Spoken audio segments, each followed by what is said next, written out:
Pessoal, boa tarde. Vamos agora falar dos outros dois elementos que compõem o ato administrativo. Então, só para relembrar, estamos tratando de ato administrativo, certo? Falei para os senhores sobre a definição de ato administrativo que eu usei da professora Maria Silvia Zanella de Pietro, lembra? Dá uma olhadinha lá atrás. Depois falei das características desses atos administrativos para os senhores. Presunção de legitimidade ou legalidade, autoexecutoriedade, tipicidade. E por último, depois falei para os senhores com outro, qual que era mesmo, além da tipicidade, da imperatividade. Certo? Então, senhores, o que acontece? Depois disso, falei para os senhores dos elementos do ato administrativo. Falei que os elementos do ato administrativo, eles necessariamente têm que coexistir para que o ato administrativo tenha a opção de produzir o quê? Efeitos jurídicos no mundo, efeitos jurídicos válidos no mundo jurídico. Certo? Disse para os senhores que esses elementos do ato administrativo, ele tem como fundamento o artigo 2º ou 4º, não me lembro, da famosa Lei de Ação Popular. Artigo 2º, isso mesmo. Certo? E aí disse para os senhores quais são esses elementos do ato administrativo. O primeiro deles é a competência ou sujeito. O segundo é o objeto ou conteúdo. Depois é a forma, o objeto, o motivo e a finalidade. Então são 5 elementos do ato administrativo que tem que ser bem guardados, hein? Vamos lá então com os senhores. Sujeito, objeto, forma, motivo e finalidade. Falamos os 3 primeiros. Competência ou sujeito é quem possui aptidão ou poder de praticar aquele ato administrativo. Depois falei para os senhores sobre o objeto. O objeto é nada mais, nada menos do que o conteúdo do ato administrativo, aquele efeito que ele já produz de cara, de pronto. E a forma do ato administrativo, disse para os senhores que ele se relacionava à maneira através do qual o ato administrativo ele era exteriorizado.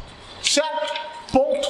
Agora, senhores, nós vamos falar dos outros elementos do ato. Agachei para cair um papel aqui. Vou falar para os senhores dos outros elementos do ato administrativo, que são a finalidade e o famoso motivo. Então vamos lá, senhores.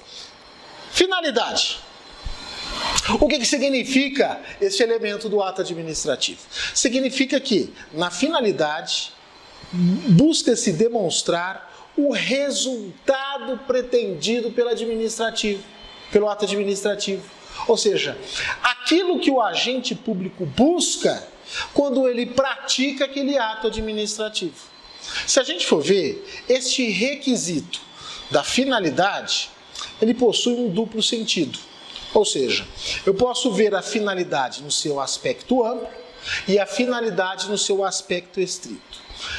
No seu aspecto amplo, o que significa isso? Significa que o ato administrativo, quando praticado, ele tem que buscar sempre finalidades públicas. Ou seja, o ordenamento jurídico, ele não admite que o ato administrativo ele seja praticado no mundo jurídico para buscar interesses pessoais das pessoas. O ato administrativo, então, quando praticado, quando posto no mundo jurídico, ele tem que buscar atender os interesses da coletividade. Sobre pena de quê, senhores? De se incorrer naquilo que nós conhecemos por desvio de finalidade. E o desvio de finalidade ocorre quando o agente público ele age buscando os interesses próprios e não os interesses da coletividade. Certo? E o segundo aspecto? No segundo aspecto, senhores, o ato administrativo ele pode ter aquilo que nós chamamos de finalidade no seu aspecto do sentido estrito. O que significa isso? No sentido estrito, a finalidade, eu estou estudando quais são as finalidades específicas que ele busca quando ele é posto no mundo jurídico. Um exemplo para os senhores. Quando eu demito uma pessoa do serviço público, quando ela é retirada do serviço público, a finalidade específica, se nós formos ver, é aplicar o que, senhores? Uma punição a esse agente público. Quando, senhores, eu tombo um determinado bem público, eu estou querendo preservar as características históricas e arquitetônicas daquele bem público. Quando você confisca um determinado produto que está fora da validade, o que eu estou buscando satisfazer de forma específica, senhores? A saúde das pessoas que, porventura, poderiam estar comercializando aqueles produtos. Quando, por exemplo, o Ministério Público ele fecha uma determinada fábrica porque ela está lançando poluentes além daquelas resoluções que manda a lei, o que acontece? Ele está buscando o que de forma específica, senhores? Resguardar a saúde das pessoas de um modo geral. Certo? Então guardem, a finalidade é isso. É o efeito jurídico buscado pelo ato administrativo quando ele é praticado. É o resultado. É aquilo que a administração pública quer quando ela pratica o ato administrativo. E ele tem o que, senhores? Dois componentes distintos, que é a finalidade vista sob o seu aspecto amplo e a finalidade vista sob o seu aspecto estrito, sob o seu aspecto específico. Tá bom? E o quinto, senhores, o quinto e último elemento do ato administrativo é o motivo. Quando eu falo em motivo, eu estou querendo dizer que são os fundamentos fáticos e jurídicos que levaram a administração pública a praticar aquele ato. Em termos, assim, pequenos, de forma enxuta, quando eu falo em motivo do ato administrativo, eu estou falando na sua causa, que tem que ser uma causa jurídica e uma causa fática de forma concomitante. Então me dá um exemplo, por exemplo, deste motivo do ato administrativo.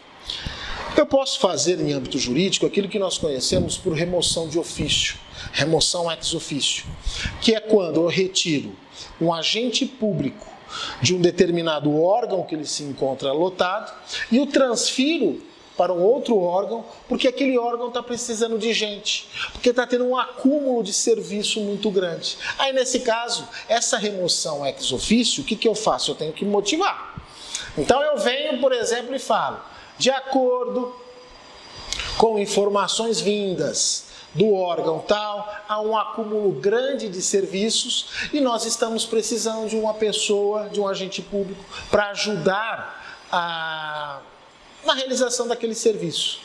Essa é a motivação fática. E a motivação jurídica é quando eu pego, por exemplo, o artigo de lei e fala, de acordo, tal, com a lei, tal, artigo 2º, quando houver necessidade de transferir um agente público para auxiliar um órgão que se encontra lotado de serviço, eu posso removê-lo de ofício. Aí vem o fundamento, certo? O motivo daquele ato administrativo.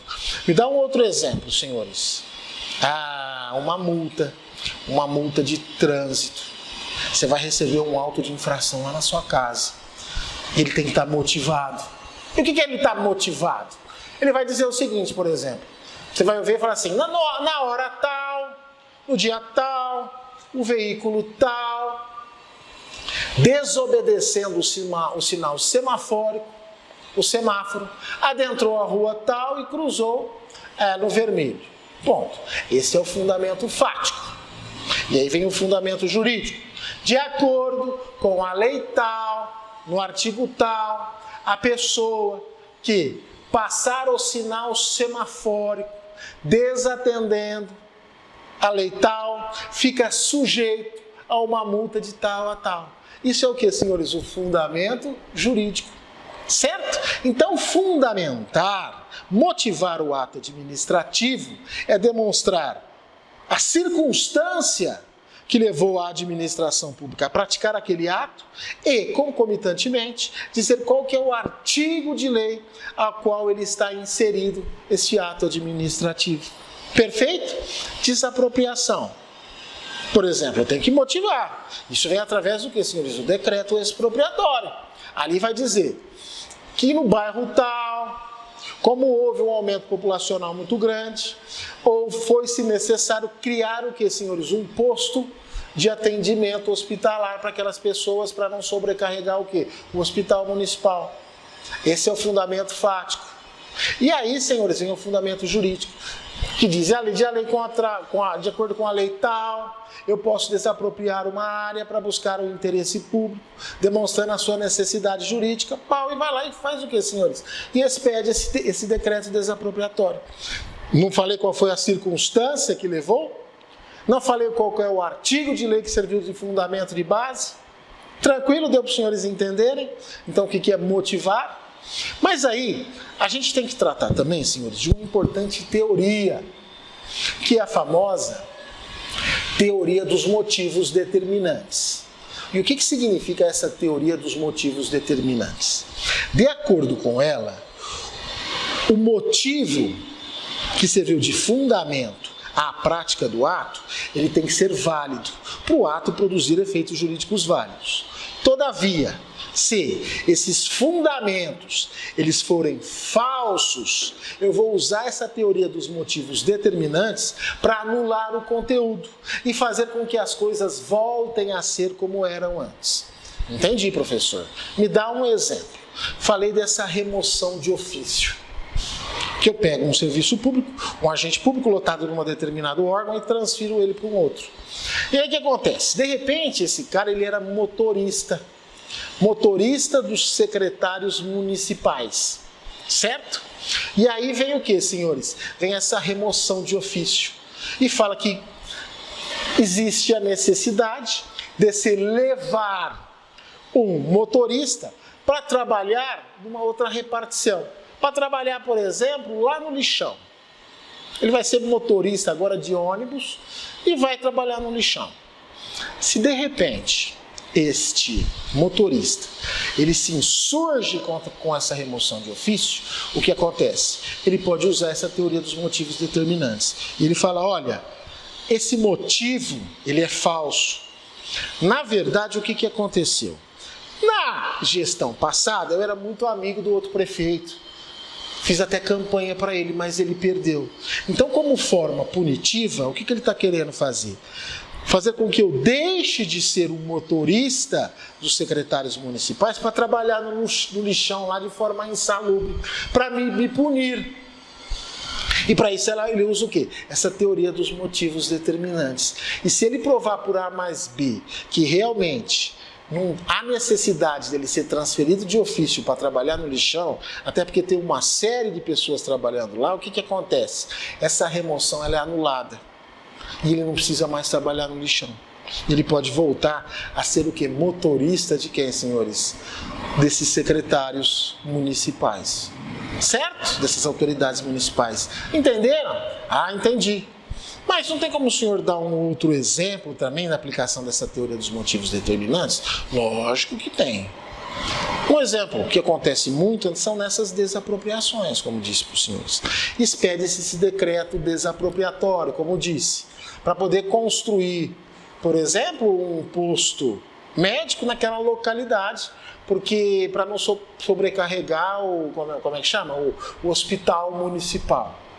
Mas aí o que acontece? Esse particular, que vai ter o seu bem desapropriado, ele pode chegar e falar o seguinte, opa, peraí, na verdade o que acontece? Esse prefeito nunca gostou de mim, nós somos amigos de infância,